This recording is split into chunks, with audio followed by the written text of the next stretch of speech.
नमस्कार। चलिए आज एक ऐसी कहानी सुनते हैं जिसने हमारे दुनिया को हमेशा हमेशा के लिए बदल दिया।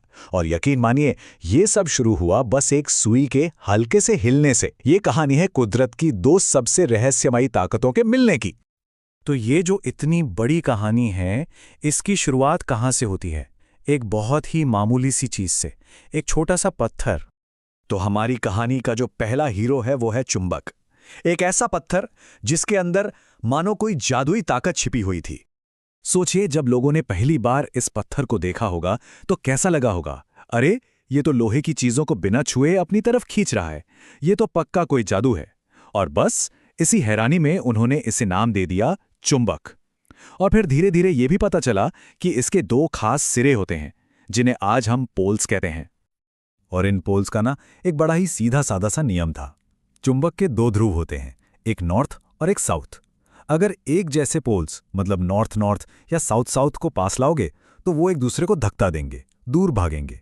लेकिन जैसे ही अलग अलग पोल्स को पास लाओगे वो फौरन एक दूसरे से चिपक जाएंगे।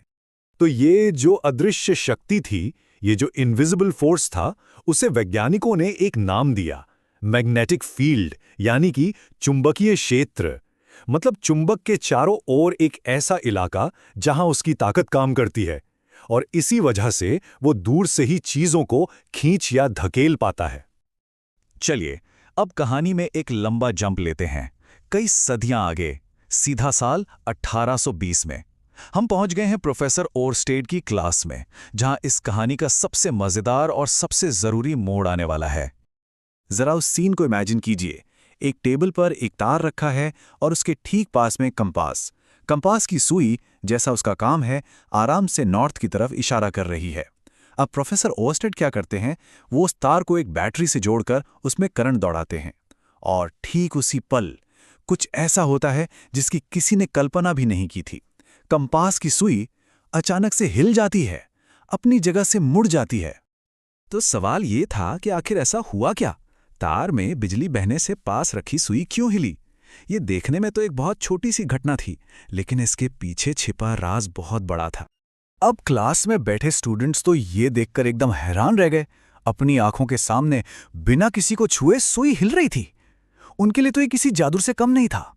पूरी क्लास में एकदम से हलचल मच गई। लेकिन प्रोफेसर ओरस्टेड वो शांत थे। वो मुस्कुराए और उन्होंने जो जवाब दिया उसने इतिहास बदल दिया। उन्होंने कहा, नहीं, ये जादू नहीं, ये विज्ञान है। और बस उसी पल एक रहस्य, एक बहुत बड़ी वैज्ञानिक खोज बन गया। क्लास में हुई वो छोटी सी मामूली सी घटना असल में यूनिवर्स के एक बहुत बड़े सीक्रेट को खोलने वाली चाबी साबित हुई। वो राज था बिजली और चुंबक के बीच के रिश्ते का। ओरस्टेड को वो कनेक्शन समझ आ गया था। उन्हें ये एहसास हुआ कि जब किसी तार में से बिजली गुजरती है तो वो अपने चारों ओर एक मैग्नेटिक फील्ड, एक अदृश्य चुंबकीय क्षेत्र बना देती है। और यही वो फील्ड थी जो कंपास की सुई पर असर डाल रही थी, उसे हिला रही थी। तो मतलब ये कनेक्शन बिल्कुल सीधा था। जहां इलेक्ट्रिक करंट होगा वहां मैग्नेटिक इफेक्ट भी होगा। ये एक ऐसी खोज थी, एक ऐसा सिंपल सा रिलेशन था जो ओरस्टेड ने दुनिया को बताया। और इसी एक ऑब्जर्वेशन से फिजिक्स की एक पूरी की पूरी नई ब्रांच का जन्म हुआ, इलेक्ट्रोमैग्नेटिज्म। ये आइडिया कि बिजली और चुंबक तो दो अलग अलग चीजें नहीं हैं, बल्कि एक ही ताकत के दो अलग अलग चेहरे हैं, इसने साइंस की पूरी सोच को ही बदल कर रख दिया। तो चलिए अब उस थ्योरी से निकलकर ये देखते हैं कि ये एक सिद्धांत हमारी आज की दुनिया को कैसे चला रहा है।